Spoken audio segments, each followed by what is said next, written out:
Bonjour Bernard Taillé. Nous sommes le 23 janvier 2015 et nous vous remercions de nous accueillir dans notre laboratoire. Pouvez-vous nous présenter votre activité? Bonjour. Alors, je suis aujourd'hui un vieux monsieur, mais j'ai fait des études de chimie organique jusqu'au stade d'obtenir un doctorat de 3e cycle. Tout ça, ça se passait en 71 à Marseille.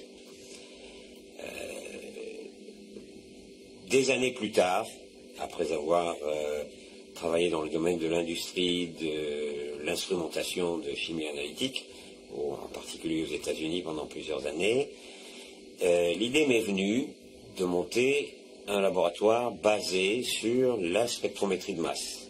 Pourquoi ça? Parce que cette technique, vous voyez un tel instrument derrière moi, cette technique présente l'avantage, et c'est unique, de permettre d'identifier des molécules sans avoir besoin d'une idée préconçue. Des molécules dont on ne sait pas si elles seront là, on les identifie par leur spectre de masse. Donc c'est une technique d'identification, non pas seulement de quantification. Voilà.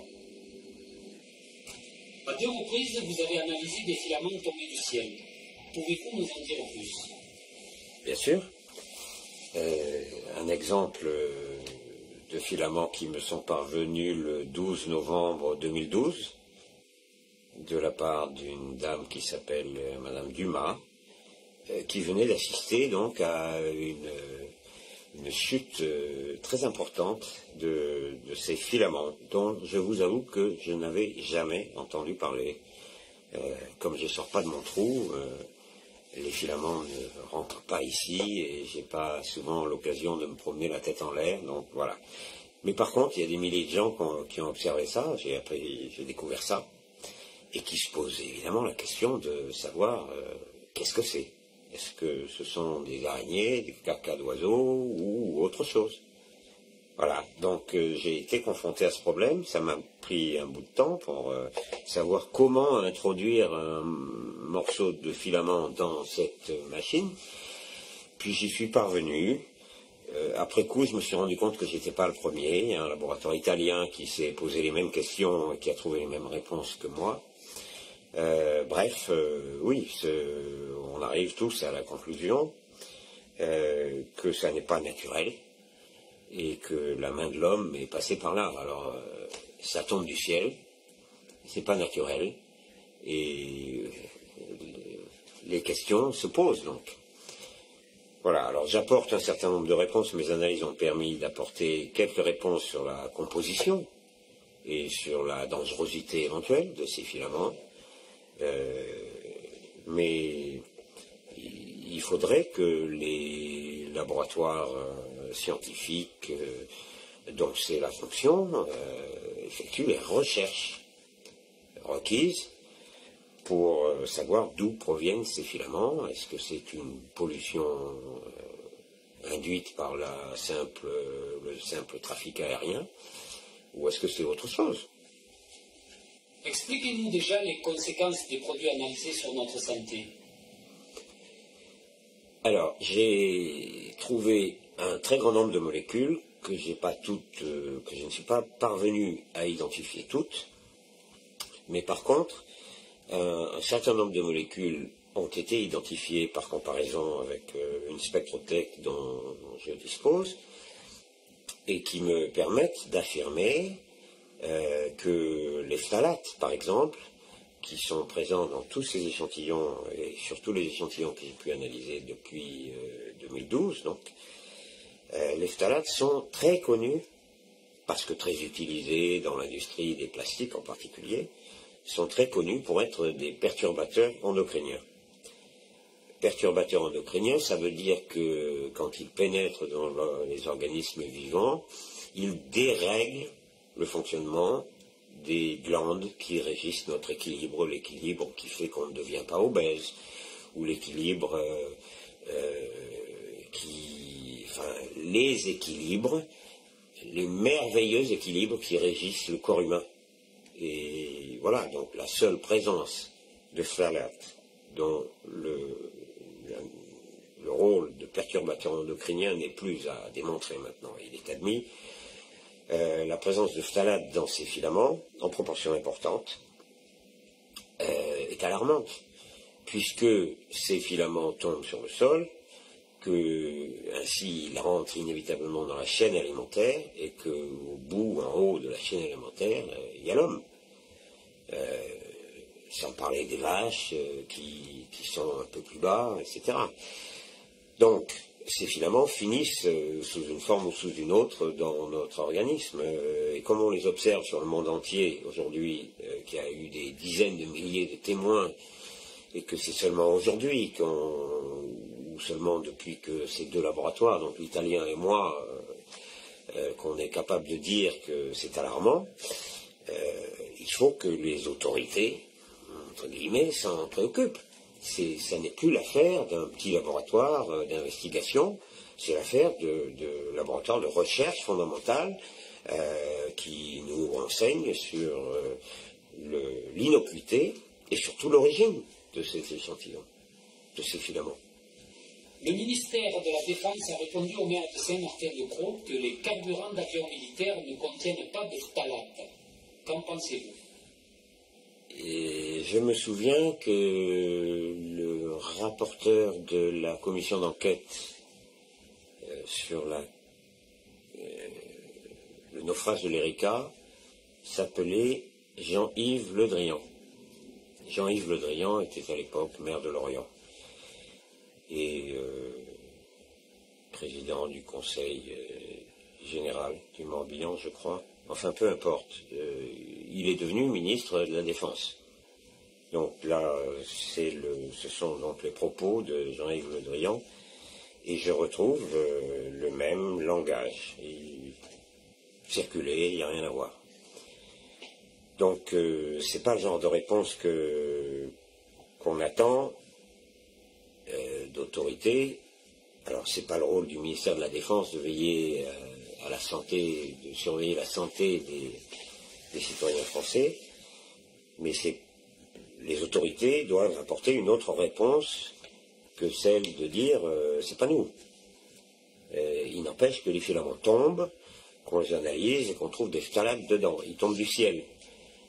On est en droit de se poser la question de savoir si, par hasard,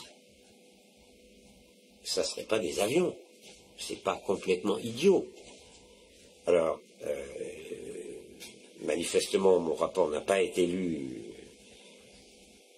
de manière objective, et manifestement, les bonnes questions ne sont pas posées. Les questions ne sont pas posées. On a des réponses qui ne sont pas étayées. On n'a pas de demande d'échantillon, on n'a pas de... j'ai reçu la visite d'aucun représentant du ministère de la Défense. Étudions la question. Ça, je n'en veux pas, c'est irrecevable. C'est irrecevable. Après avoir reçu ça, je reçois ça. Enfin, on me prend pour un imbécile. Monsieur Le Drian, vous me prenez de nouveau pour un imbécile? 2 fois. C'est lourd, hein. Ça fait beaucoup. Alors, vous cherchiez à l'époque de l'Erika à discréditer le laboratoire d'Analytica. 20 ans plus tard, il est toujours là, et vous ne me discréditerez pas 2 fois. Pas 2 fois. Monsieur Le Drian, taisez-vous. Taisez-vous. C'est indigne.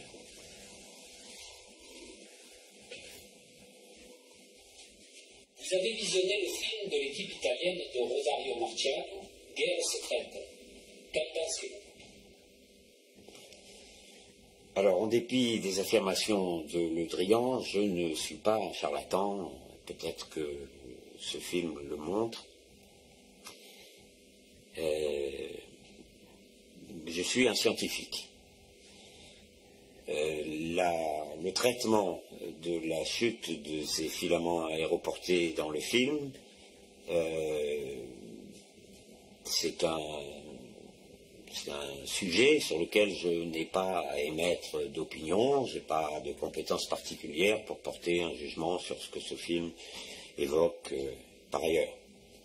Moi, ce que j'ai fait, c'est l'analyse de la composition chimique une analyse préliminaire de la composition chimique de ces filaments qui nous tombent sur la tête et dans le monde entier. Ces épisodes sont rapportés dans le monde entier.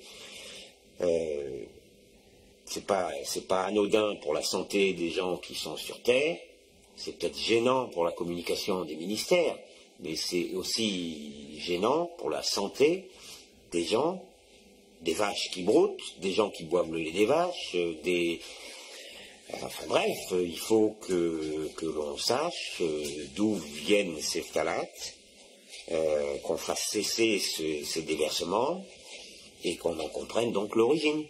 Moi, tout ce que je peux dire, c'est que dans les phtalates qui nous tombent sur la tête, dans les filaments qui nous tombent sur la tête, il y a des phtalates. Voilà. Ça, personne ne peut me contredire, sauf Monsieur Le Drian, peut-être, mais bon, les faits sont là. Voilà, je ne peux pas en dire plus, je ne veux pas rentrer dans d'autres considérations, il n'est pas impossible que ces filaments se soient formés sur Terre, qu'ils aient été entraînés dans l'air et qu'ils retombent, donc on ne peut pas formellement accuser l'aviation.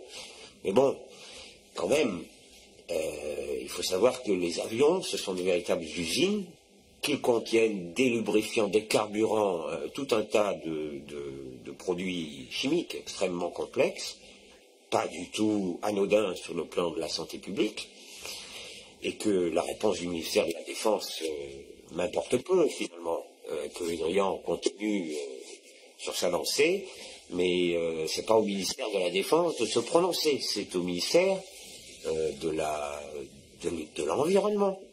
C'est un problème environnemental et de santé publique. Donc que les ministères de la Santé et de l'Environnement se mêlent de cette affaire et qu'ils expliquent aux citoyens qui reçoivent ces filaments d'où ils viennent, comment faire cesser ces retombées et quels sont les risques que les gens qui ont été déjà exposés ont d'ores et déjà encourus et quelles sont les mesures prises pour que ces risques cessent. Quelles conclusions peut-on tirer de vos analyses? Écoutez, le plus simple, c'est que je relise ce qui figure à la fin d'un rapport qui circule sur Internet librement.